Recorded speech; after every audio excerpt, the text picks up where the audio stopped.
Yvonne Bordelois, la palabra amenazada. Violencia y lenguaje.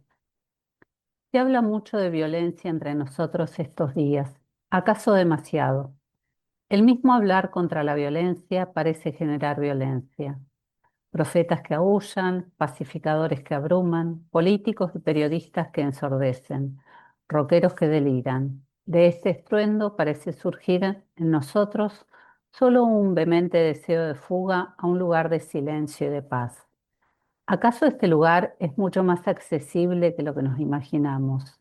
Y estas líneas, que intentan una suerte de ecología del lenguaje, se proponen imaginar ese lugar, porque uno de los aterradores poderes de la violencia es que está destinada precisamente a la tarea de destruir la imaginación, tarea en la que es inmensamente eficaz.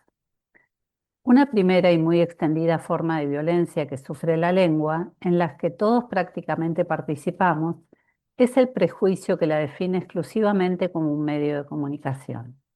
Si se la considera así, como lo hace nuestra sociedad, se la violenta en el sentido de que se olvida que el lenguaje, en particular el lenguaje poético, no es solo el medio, sino también el fin de la comunicación.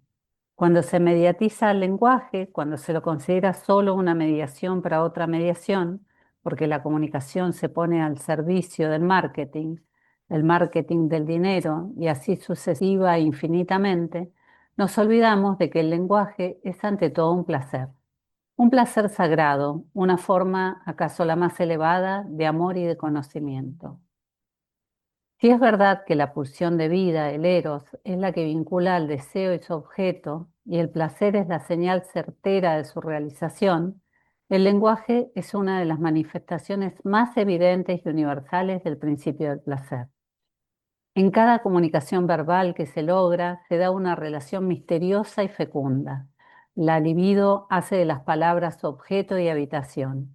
Entre la lengua parlante y la oreja escuchante hay una relación análoga a la que existe entre el falo, que en sánscrito se llama lingam, y la vulva. Como sistema de símbolos, y símbolo es una palabra griega que significa la fusión de dos objetos, el lenguaje pone de manifiesto nuestra capacidad innata de investir la libido en palabras, objetos verbales inagotables y vinculados entre sí a través de la ligazón permanente de la sintaxis y el léxico, que nos relacionan a su vez con los otros y con nosotros mismos. Las relaciones existentes entre las palabras son a la vez espejo y modelo de nuestras propias relaciones con el universo. Este carácter peculiar del lenguaje es lo que garantiza su poder, un poder que prevalece sobre todas las operaciones intelectuales. En este sentido, es necesario recordar a Martí.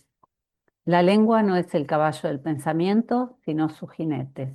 Es decir, en la lengua hay algo anterior y superior, en cierto modo, al pensamiento mismo. No es una coincidencia el hecho de que Martí fuera poeta, ya que son los poetas, junto con los niños, los que primero advierten las posibilidades más abiertas y secretas del lenguaje y juegan o se dejan jugar con ella. Los etimólogos son también conscientes de estos despliegues corroborados en los documentos que establecen los orígenes de una palabra.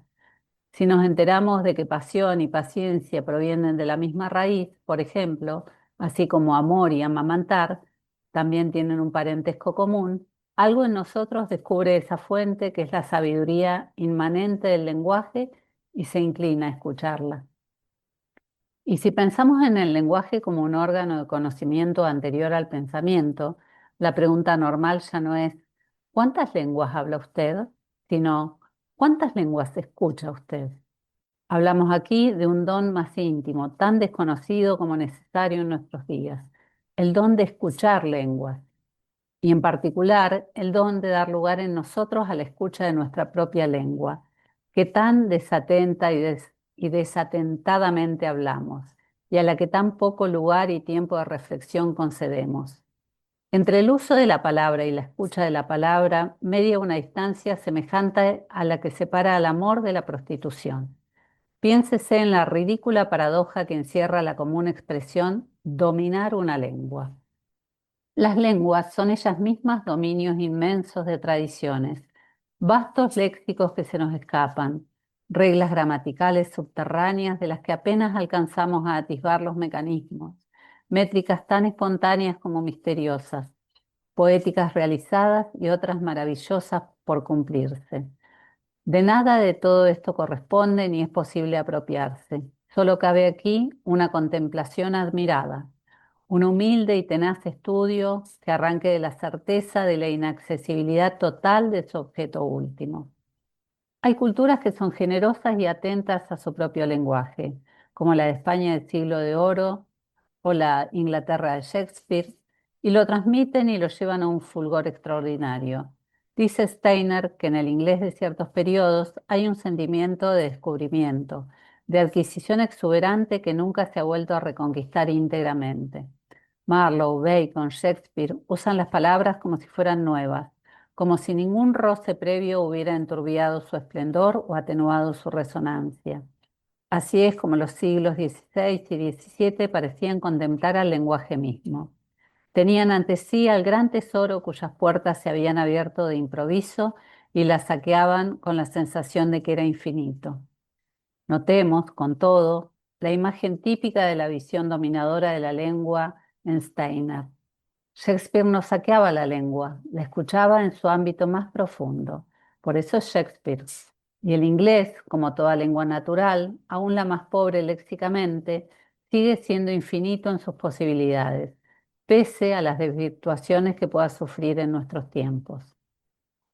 Hablamos de épocas excepcionales, en las que el lenguaje es sentido no exclusivamente como un medio de comunicación, una moneda de intercambio circulante y corriente, sino como un camino de conocimiento y de celebración.